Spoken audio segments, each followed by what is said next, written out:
दोस्तों 65 वर्षों से चला आ रहा दुनिया का सबसे सफल माने जाने वाला जल समझौता सिंधु जल समझौता यानी कि इंडस वाटर ट्रीटी आज खतरे में आ गई है। जैसा कि आपको पता ही होगा कि 23 अक्टूबर 2025 को भारत सरकार ने इंडस वाटर ट्रीटी सिंधु जल समझौते को निलंबित कर दिया है, सस्पेंड कर दिया है और इस वजह से हालात बहुत ही ज़्यादा पेचीदा हो गए हैं।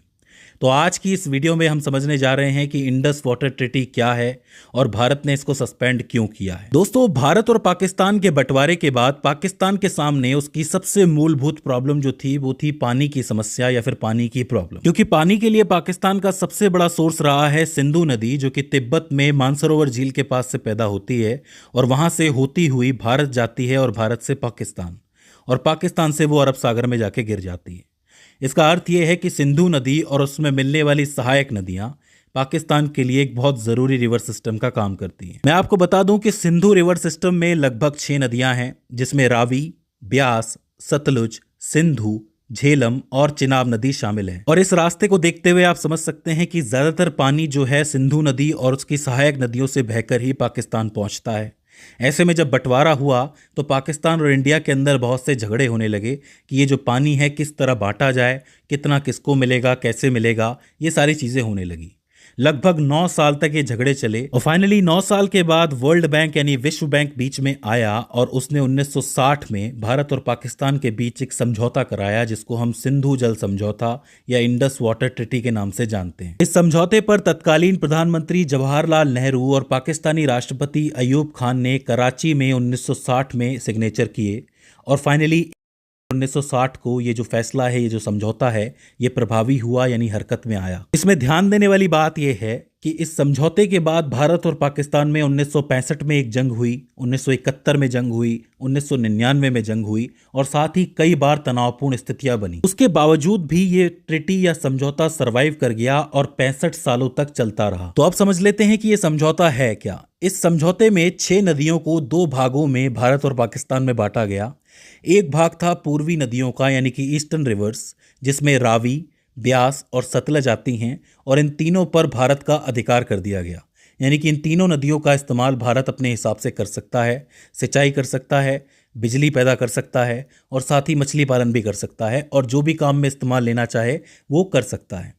वहीं जो दूसरा हिस्सा था वो था पश्चिमी नदियों का यानी कि वेस्टर्न रिवर्स, जिसमें सिंधु यानी कि इंडस नदी, इसके अलावा झेलम और चिनाब नदी शामिल है। इन तीनों नदियों का ज्यादातर पानी जो था वो पाकिस्तान को दिया गया और भारत के जो अधिकार थे इन नदियों पे बहुत ज्यादा सीमित कर दिए गए।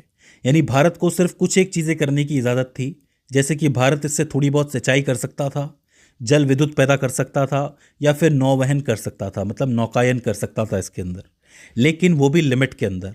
ज्यादा पानी भारत इसके अंदर से निकाल नहीं सकता था। अगर आप इस समझौते के कोर को समझने की कोशिश करें, मूल उद्देश्य को समझने की कोशिश करें, तो वो ये है कि पाकिस्तान को इस बात का डर था कि भारत के जो राज्य जहां से सिंधु नदी बह के आ रही है वो राज्य थोड़े से ऊंचे हैं और भारत कभी भी चाहे तो इस पानी को रोक सकता है, तो पानी की आपूर्ति रुक जाएगी।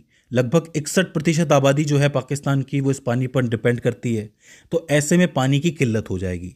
इस डर को रोकने के लिए ही भारत के जो अधिकार थे, जो राइट्स थे, उनको सीमित कर दिया गया था, लिमिटेड कर दिया गया था। थोड़ा और ढंग से समझो तो पाकिस्तान ये कह रहा है कि जिस बहाव से पानी बह के आ रहा है सिंधु नदी के अंदर, झेलम नदी के अंदर और चिनाब नदी के अंदर, वो बहाव नहीं कम होना चाहिए, मतलब उसी बहाव के साथ पानी आना चाहिए। अगर आप इस नदी के ऊपर बांध बनाना चाहते हैं, डैम बनाना चाहते हैं और विद्युत पैदा करना चाहते हैं यानी बिजली, तो ऐसे में आप रन ऑफ द रिवर परियोजना बनाएंगे। ध्यान से समझना, रन ऑफ द रिवर परियोजना। इसमें क्या होता है कि जैसे नदी बह रही है और इस नदी का बहाव बहुत तेज है और आप इसके ऊपर एक डैम बनाना चाहते हो जिससे कि जल विद्युत पैदा हो जाए, तो जल विद्युत पैदा करने के लिए, बिजली पैदा करने के लिए आप पीछे एक जलाशय का निर्माण करते हो। उस जलाशय के अंदर पानी जमा हो जाता है और उस पानी के फ्लो से ही आप टरबाइन घुमा के बिजली पैदा करते हो। पर पाकिस्तान ये कह रहा है कि आप ये जलाशय नहीं बना सकते। जलाशय अगर आपने बना लिया तो पानी जो है आपके पास जमा हो जाएगा। पानी अगर जमा हो गया तो बहाव कम हो जाएगा, बहाव कम हो गया तो पानी कम हो जाएगा और इससे हमें दिक्कत हो जाएगी। तो भारत को सिर्फ ये कहा है कि चलती हुई नदी से आप अगर बिजली बनाना चाहते हो तो बना लो, लेकिन पीछे जलाशय नहीं बनेगा। तो इसके लिए आप अपने परियोजना को या डैम को ऐसे डिज़ाइन करो कि चलती हुई नदी से ही बिजली बन जाए, इसके लिए पानी को रोकना ना पड़े। बेसिकली भारत जो है इन नदियों का पानी को स्टोर नहीं कर सकता, रोक नहीं सकता। फिर भी अगर भारत थोड़ा बहुत पानी रोकता है तो उसकी एक लिमिट है, लगभग 3.6 मिलियन एकड़ फुट। ध्यान से समझ लो, 3.6 मिलियन एकड़ फुट इस पानी को आप स्टोर कर सकते हो, उससे ज़्यादा नहीं कर सकते। और इस पानी से आप जम्मू कश्मीर और लद्दाख में लगभग 13.4 लाख एकड़ की सिंचाई विकसित कर सकते हो। मैं आपको बता दूं कि वर्तमान में लगभग 6.42 लाख एकड़ सिंचाई क्षेत्र वहां पे विकसित कर दिया गया है, लेकिन फिर भी ये पानी बहुत कम है। इस बीच अगर भारत कोई ऐसी योजना बना देता है जिसके अंदर जल जो है स्टोर हो रहा है, पानी जो है स्टोर हो रहा है, तो उसमें पाकिस्तान को ये अधिकार है, ये राइट है कि वो भारत के ऊपर आपत्ति उठा सकता है, सवाल उठा सकता है और भारत को कोर्ट में लेके जा सकता है। ऐसी ही 2-3 महत्वपूर्ण परियोजनाएं हैं जिस पर पाकिस्तान पहले आपत्ति उठा चुका है, जिसमें आता है सलाल हाइड्रो इलेक्ट्रिक प्रोजेक्ट। इसके बारे में पहले मैं आपको बता चुका हूं। 1970 और 80 के दशक में पाकिस्तान ने इस परियोजना पर आपत्ति जताई थी, क्योंकि ये जो परियोजना थी चेनाब नदी के ऊपर थी। उनका कहना ये था कि अगर आप चेनाब पे ये परियोजना बनाओगे तो चेनाब का बहाव कम हो जाएगा। इस चक्कर में आपत्ति उठाई गई और शिकायत दर्ज की गई। हालांकि भारत ने डिजाइन में थोड़े से संशोधन किए और परियोजना 1987 में पूरी हो गई। इसी तरह आता है Kishan Ganga hydro electric project. ये जो है जम्मू कश्मीर के बांदीपोरा जिले के अंदर बनाई जानी थी। मैं आपको बता दूं कि ये किशन गंगा नदी के ऊपर बनाने वाला बांध था। किशन गंगा एक सहायक नदी है झेलम नदी की। पाकिस्तान का दावा यह था कि अगर आप किशन गंगा नदी पे ये डैम बनाते हो, परियोजना बनाते हो, तो इससे झेलम नदी का पानी कम हो जाएगा, क्योंकि पानी को आप यहाँ पे स्टोर कर लोगे, इस वजह से झेलम में पानी कम हो जाएगा। तो यही कारण है कि बहाव कम हो जाएगा, तो आप ये नहीं बना सकते।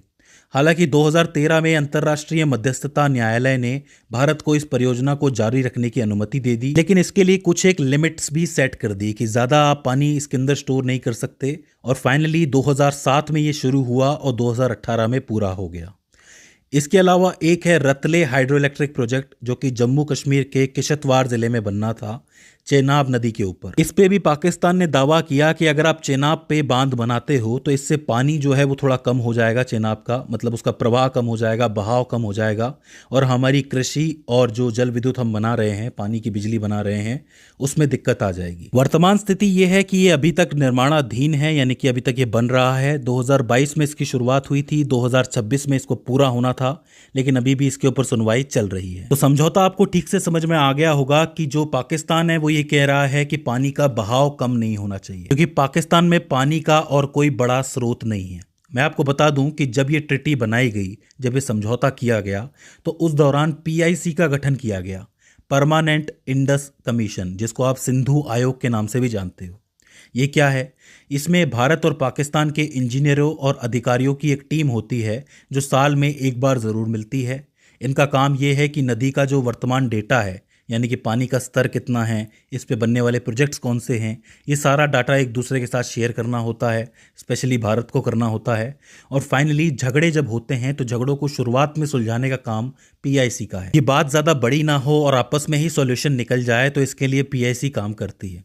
मान लीजिए कि कोई बड़ा झगड़ा हो जाता है, तो फिर क्या होगा? तो इसके कुछ एक स्टेप्स हैं।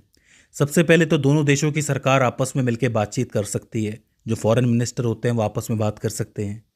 दूसरा ये है कि कोई न्यूट्रल एक्सपर्ट को बुलाया जाए, अंतर्राष्ट्रीय एक्सपर्ट, जैसे कि वर्ल्ड बैंक से ही कोई आ गया तो उसने बीच में आकर के पूरा सॉल्यूशन निकाला। और आखिरी जो स्टेप है वो है कोर्ट, जो कि नीदरलैंड के अंदर मौजूद है, वही फैसला करता है। तो फाइनली ये जो सारी दिक्कतें होती हैं, इन सब का फैसला कहाँ होता है? नीदरलैंड के हैग कोर्ट के अंदर। तो अब आपको ये तो समझ में आ गया कि सिंधु जल समझौता क्या है। अब हम वर्तमान स्थिति की बात कर लेते हैं। जैसा कि आपको पता ही होगा कि 22 अप्रैल 2025 को भारत के कश्मीर में पहलगांव में एक हमला हुआ, जिसमें लगभग 30 लोगों की जान चली गई। ये सारे के सारे टूरिस्ट थे जो कि कश्मीर घूमने आए थे, और यहाँ पे इनके ऊपर गोलीबारी हो गई, हमला हो गया, और बहुत ही आम लोग थे, इन लोगों को बेमतलब में मारा गया है। ये जो पूरी घटना है, इसकी फिलहाल इन्वेस्टिगेशन चल रही है, और इसी घटना के चलते भारत सरकार ने 23 अप्रैल 2025 को इंडस वाटर ट्रीटी को सस्पेंड कर दिया, निलंबित कर दिया। तो ये है आज की वर्तमान स्थिति। अब आगे जाके ये जो मामला है, जाहिर सी बात है कोर्ट में जाएगा। उसका कारण ये है कि ये दोनों देश फिलहाल तो बात नहीं करने वाले हैं, तो ऐसी स्थिति में कोर्ट ही इसका निपटारा करेगा कि आगे इसका क्या होता है। तो दोस्तों, मुझे उम्मीद है कि आपको सिंधु जल समझौता समझ आ गया होगा, और इस वीडियो से आपने कुछ ना कुछ नया ज़रूर सीखा होगा। अगर इसके बाद भी इस वीडियो के अंदर आपको कोई क्वेरी आती है, कोई दिक्कत आती है, तो आप हमें कमेंट सेक्शन में बता सकते हैं। तो दोस्तों आज की इस वीडियो के अंदर बस इतना ही। See you in the next one.